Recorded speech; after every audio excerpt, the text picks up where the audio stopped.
Vaya. Om Namo Bhagavate Vasudevaya.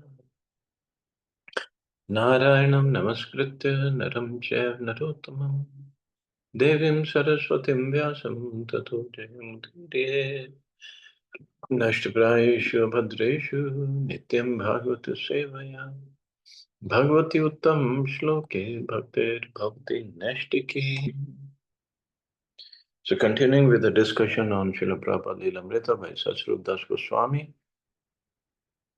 So Prabhupada is in San Diego. He's given a lecture in the open to an audience, answered the questions, and then an Indian visitor was explaining to Prabhupada why India had to build up nuclear weapons and armed forces, but Prabhupada disagreed. The reason, he said, was the dearth of genuine Kshatriyas. There were no more men of courage. Therefore, a woman was now in charge.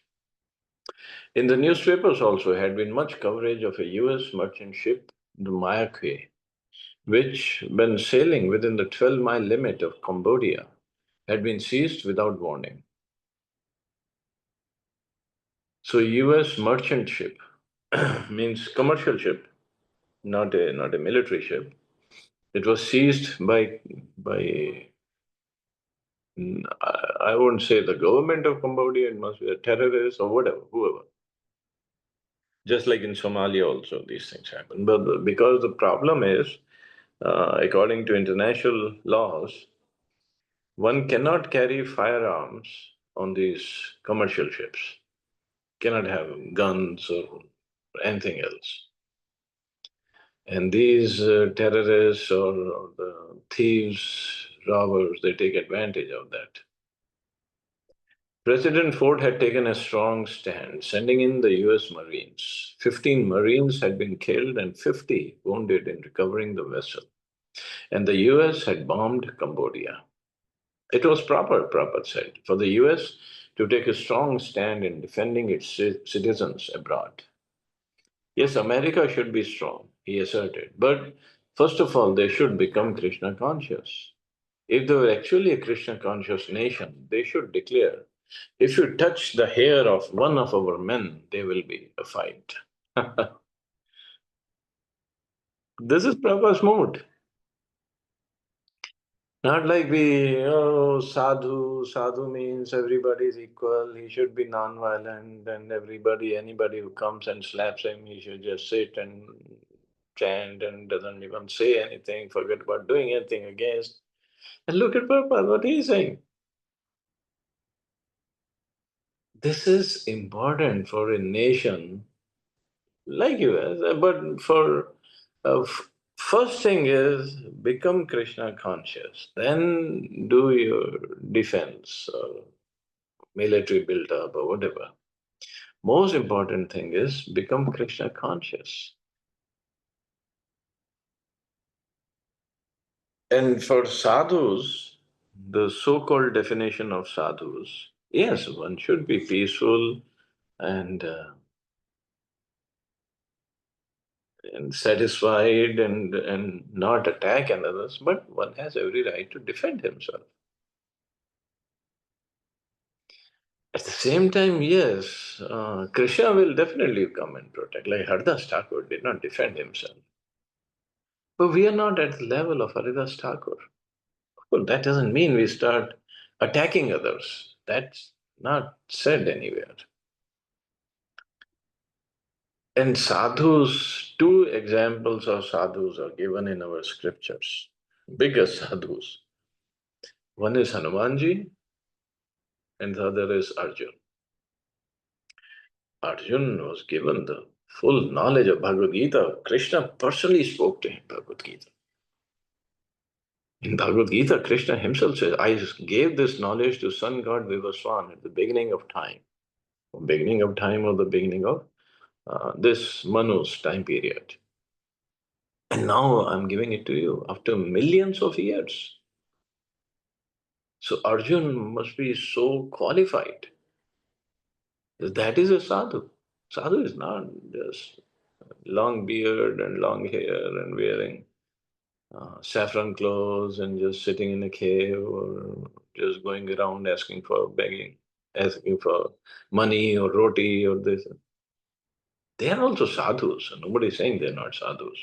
But the real sadhu is one who has taken shelter of Krishna. Mahatmanastu mam partha devim prakritim ashita. And then they do work to please Krishna. So Arjun is considered a sadhu. And how many people he killed in the battle of Mahabharata? He fought so valiantly. Everybody was afraid of him. And then Hanumanji, he only went to Lanka to find out where Sita is. He wasn't given any other task.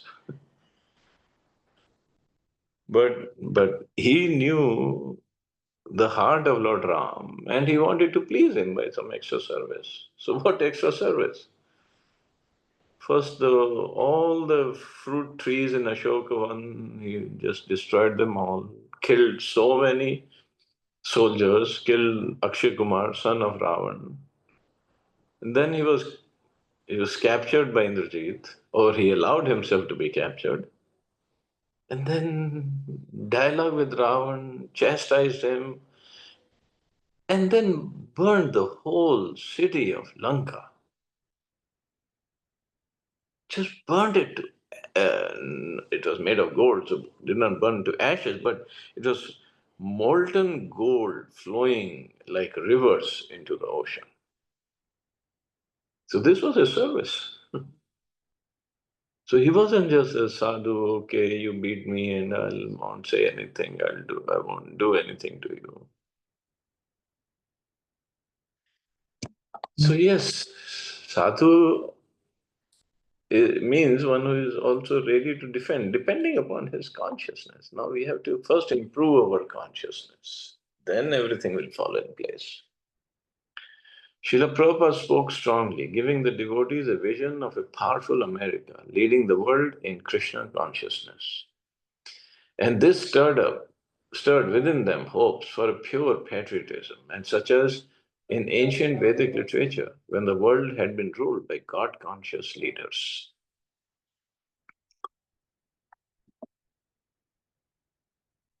So patriotism, only patriotism, as Bhagavatam also says, if somebody says that my place of birth is worshipable, land where I'm born is worshipable, the Bhagavatam says then he is acting like an animal only. So he have a Gokhara. But if the same person then becomes Krishna conscious, his consciousness has changed. And he worships the land. Worshipping the land is not wrong, it's Mother Earth. It's the energy of the Lord. And Bhudevi is consort of the Lord also. But worshipping in the right consciousness, not as a fanatic. See, this is how, when the consciousness changes, same service, but the mood and the result will be different. The next morning, before going to the airport, Srila Prabhupada took a walk in Balboa Park, hearing the sweet singing of birds. He said they were happy. They just take the fruits and they're singing in the morning, he said. Rameshwar, but when we tell people that they may take the next birth as an animal or bird, they say it's all right, because these creatures are happier than the humans. Prabhupada, but because you're a rascal, you do not know that you can become more happy, go back home, back to Godhead. That you do not know. So this part is missing. Okay, I can take birth as a bird or an animal and they are very happy. Well, not really they're very happy. First of all, just because they're singing happily in the morning, but the whole day they have to run around, get some food, and protect themselves from hunters.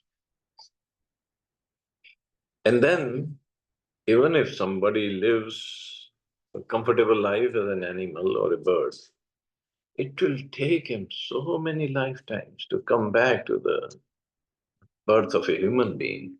And then again, no guarantee that he'll just take up devotional service right away. So when he's going to take up devotional service, when he's going to make further progress or so much progress that at the time of death he goes back, it'll take a long time again. So why take these chances? Why become animal or a bird? And this was also Prabhupada's comments when somebody introduced a person from Lions Club to Prabhupada. Oh, Prabhupada, he is lion so and so. That's how they name themselves.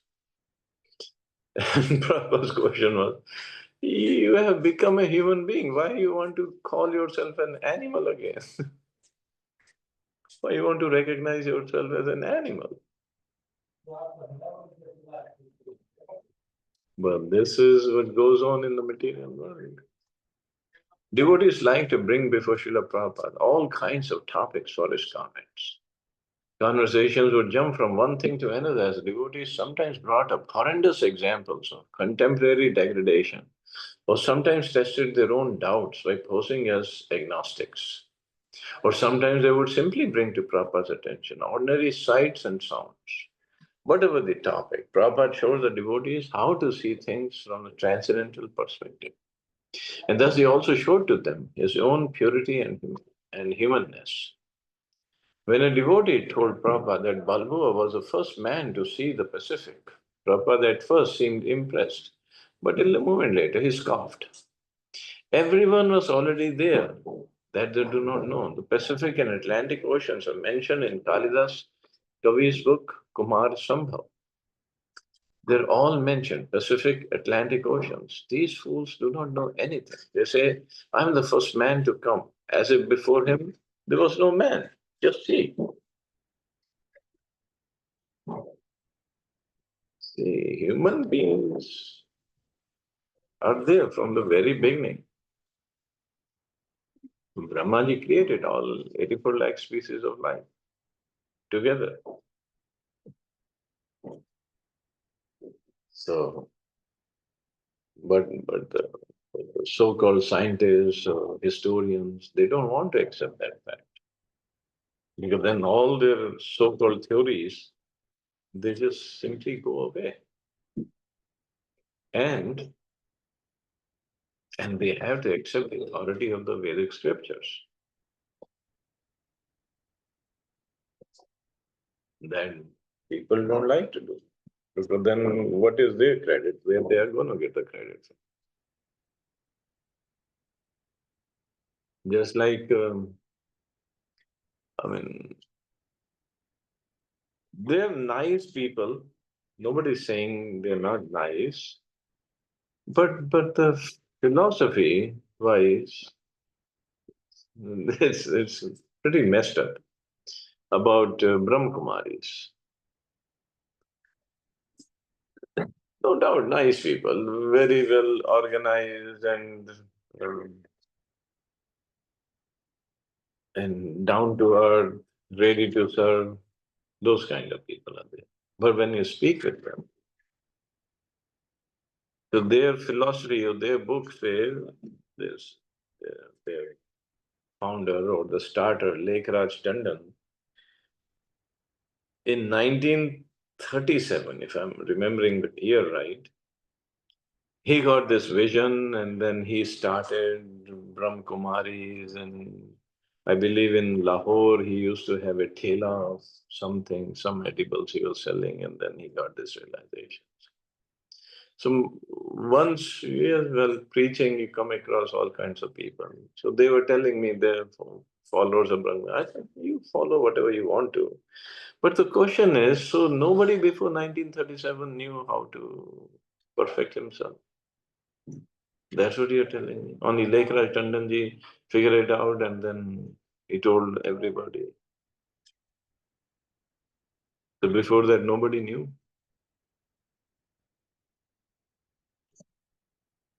Then they say, oh, he's Baba, he's Shivji himself. Now, which scripture does it say Shivji is going to come in Kali Yuga as Lake Raj Tandon?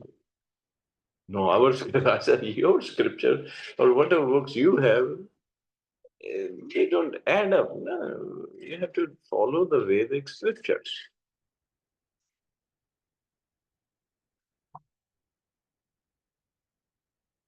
See, similarly here, so before Balboa, nobody had seen Pacific Ocean. How is it possible? So people just don't like to believe this or follow this. Prabhupada complimented the devotees on the previous day's festival in the park and advised them to hold such festivals every day. You are so rich, he said laughingly. You can do it. Continual festival. Tell them, come on, take prasadam, chant Hare Krishna, just like what's that? Who told me? Continual massage. Tamal Krish Goswami. Yes, they have 24-hour massage parlors. 24 hours, Prabhupada said, laughing. Similarly, 24 hours, free prasad. Come on. But they're not hungry, not for that. While walking to a meadow, they came upon a man standing on his head. Is this our man, Prabhupada asked? The devotees laughed and replied, no, yoga. He wants to be immortal, said Rameshwar. No, said Prabhupada. This keeps them healthy. Tamal Krishna. It's good for the body, Prabhupada. Yes, Shirsasana it's called, sitting on the head. Shirsasana, Padmasana, Yogasana. There's so many asanas. Tamal Krishna. We don't practice those. Yes, we have no time from sleeping, said Prabhupada sarcastically. The devotees laughed at his cutting remark. Otherwise, Prabhupada continued, this is not bad, this is not bad. It gives good health, this yogasana. Hearing Prabhupada's surprising praise of Hatha Yoga, a devotee asked inevitable. So if we have time, can we do that?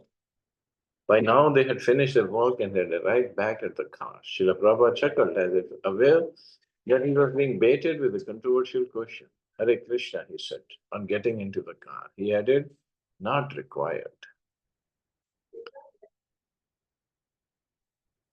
But at the same time, as he said, yogasanas are for good health, to keep a good health. And good, healthy body is required for good service. So, at the same time, devotional service is most important. If one can have a balance uh, between bhakti, service, and yoga. Some yogas we need to keep our body healthy. Uh, so, whatever balance one can strike. Dallas, July 28, 1975. Swami, why are you here? Asked a reporter at the Dallas Fort Worth airport. This is my home, said Srila Prabhupada. The reply delighted his disciples. I've got so many children, grandchildren, so I have come to see them. Srila Prabhupada had written about Dallas Gurukul in his commentary on the Srimad Bhagavatam. The Krishna consciousness movement he had written was training a new generation of Vaishnavas in its own school in Dallas, Texas. More than 100 boys and girls were now enrolled, and Srila Prabhupada liked to visit here whenever he toured the United States. Here, as in other ISKCON projects in the US, he involved himself little in the management, but he visited, making himself available to the teachers who were always ready with questions. Since there was no precedent in the West for Krishna conscious education, and since the devotees wanted to develop the school just as Prabhupada desired, they felt they had to ask him about curriculum, teaching methods, hygiene, recreation, and so on. Just like in regular school, it happens. In the 100-degree weather, the school boys wore no shirts, so 100-degree Fahrenheit. So that is, uh, I would say about 40 degrees here. And Srila Prabhupada ran the electric fan in his room. As soon as he arrived in his quarters, he asked them, all the children and adults come into his room. And one by one they entered his room, held out a hand, and Prabhupada gave them a large rasgulla. That evening he sat in a rocking chair on the lawn behind the temple, while devotees fanned him with a large peacock fan, and locusts droned loudly in the trees. He sat there with his disciples, many thriving tulsi plants, listening to a reading from the Krishna book. This was as much a lesson in how to conduct a Gurukul as were his answers to the teacher's intricate questions. At Gurukul, everything should be based on chanting and hearing about Krishna. So, so that is the basis of everything, hearing and chanting. And so should be our education, our management, our job situation, our homes should be based on this only. Brahmanand Swami was reading about Krishna's rescuing his beloved Rukmini when suddenly Srila Prabhupada interrupted and said that when they had been escaping on Krishna's chariot and other princes had been attacking, Rukmini had taken the reins and had driven the chariot. Krishna had taken his bow and arrows and had defeated his opponents. The devotees were amazed. Many of them were keen students of Krishna book, and nowhere was that particular detail mentioned. Never before had any of them heard of Rukmini's taking the reins, nor had they ever thought of her in that way. But Srila Prabhupada assured them that she had fearlessly driven Krishna's chariot during the fight. Yes, yes. When Krishna kidnapped Rukmini and her own brother and other princes, they attacked Krishna. They said, "We're not going to let you go." Then Rukmini took over the reins, and Krishna was busy fighting with his bow and arrow. Rukmini, she was a princess, Shatrani. She, not just soft lady. Yes, in that war, after Krishna killed other princes, or defeated them, then Krishna defeated Rukmini also, her brother, and Krishna was about to kill him. And Rukmini started crying, "What are you doing? He's my brother." After all, even if he had attacked Krishna. And then Balramji came, and Balramji saw Rukmini crying, and he chastised Krishna. "What are you doing?" And then Krishna, instead of killing Rukmini, Krishna shaved his head and left one shikha on his head. So that meant he had become a slave of Krishna. Krishna accepted him as a slave. Of course, then let him go. Balramji said, "No, don't take him to Dwarka like a slave. He is your wife's brother." So Krishna let him go, but Rukmi took this to his heart. "I will not enter my kingdom till I defeat or kill Krishna." So, of course, he could not defeat Krishna. But later on, when the marriage of, there was one marriage, I think, between Krishna's son and Rukmi's daughter. One combination. That marriage was arranged. And Rukmi came to Dwarka for that marriage ceremony. And in that marriage, he he knew he could not defeat Krishna, so he thought of defeating Balramji. Although Balramji had saved his life. So Rukmi and others, other friends of his, they were having a game of dice with Balramji. And they thought, okay, we cannot defeat him in the battlefield, let's defeat him in the game of dice. For a Kshatriya, it's as good as victory. So they were having this game. Balramji rolled his dice, and Rukmi and others, they rolled, and whatever the wager was. Although Balramji won, but they all shouted, "No, no, no, Rukmi won, Rukmi won." And Balramji lost that wager. Balramji was getting angry. What is this? Cheating going on? And it happened couple of times. And then again, Balramji put lots at stake, and the game went on. And again, Balramji won, but then they said, no, no, no, Rukmi won, Rukmi won. And then, of course, when Balramji is playing, then demigods are also watching. So then, from Akash, there was a sound came. Then no, no, no, Balramji won. And then Balramji got so angry with all his opponents. So he, with his club, he hit Rukmi's head. He killed him. And another king, I'm not remembering his name, he was laughing so much that, oh, Balramji lost and he won. And Balramji just put his fist in his mouth. He punched him so hard that he lost all his teeth. So anyway, that was some part of Rukmini or Rukmini's pastime. And Rukmini ji was the main queen of Krishna in Dwarka, the leading queen. While Prabhupada was speaking, Dayanand, the Gurukul headmaster, stretched out his leg to find a more comfortable position, and Prabhupada turned to him and said sternly, "Do not put your feet near Tulasi. She is a pure devotee." So yes, we have to be very careful when sitting in spiritual circles. Of course, we can get tired, and then we have to stretch out our legs. But so even in the temple, when we're sitting, we should not put our feet towards the deities. Even if we're getting tired, then we can stand up and whatever. But while sitting, we should not put our feet towards the deities. Should not put our back towards the deities either when we are sitting. Or, like Prabhupada said, do not put your feet near Tulasi or towards spiritual master. So one has to be very careful.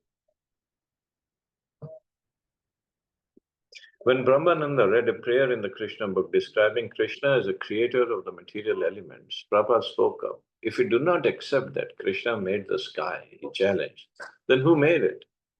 The blue of the Texas sky was not now fading into twilight, and guests and devotees alike looked up at the sky and then back to Prabhupada. According to Bhagavad Gita, Srila Prabhupada said, Krishna made the sky, Bhumi Rapo Analo Vayu, come. So we should study like this. Aham Sarvasya Prabhava. The sky is the greatest material thing, but he created it. In this way, study Krishna, not just studying Krishna with the gopis. Then you will misunderstand.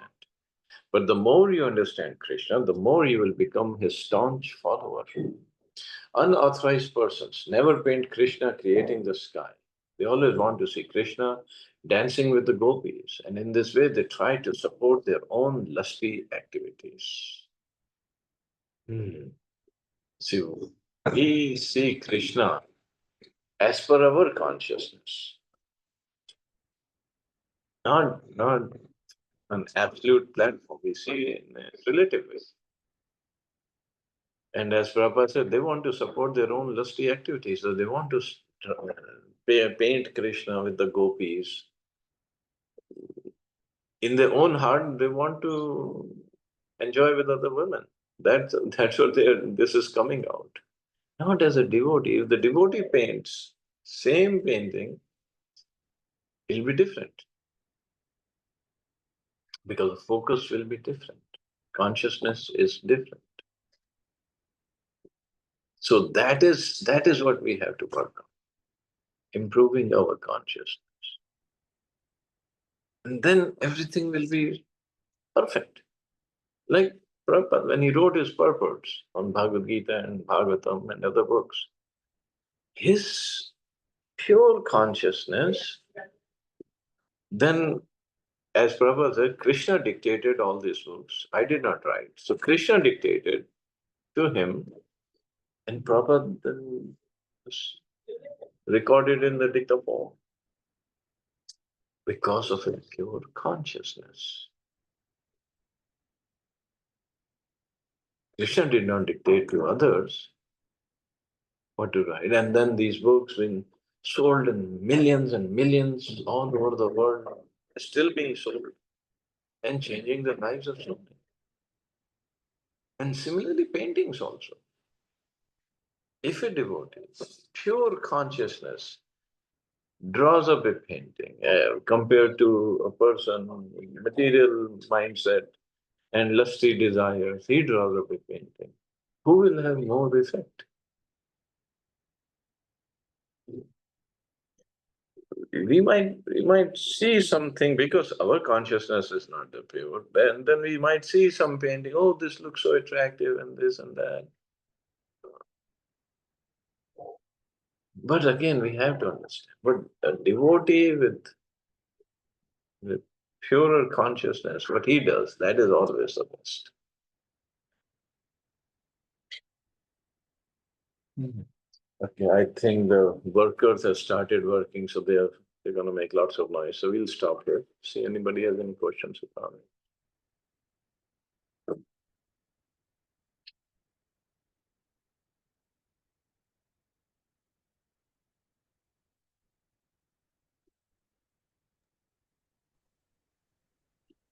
Okay, you all have safe and wonderful day. Hare Krishna. Jai Srila Prabhupada. Hare Krishna. Thank you, Prabhuji.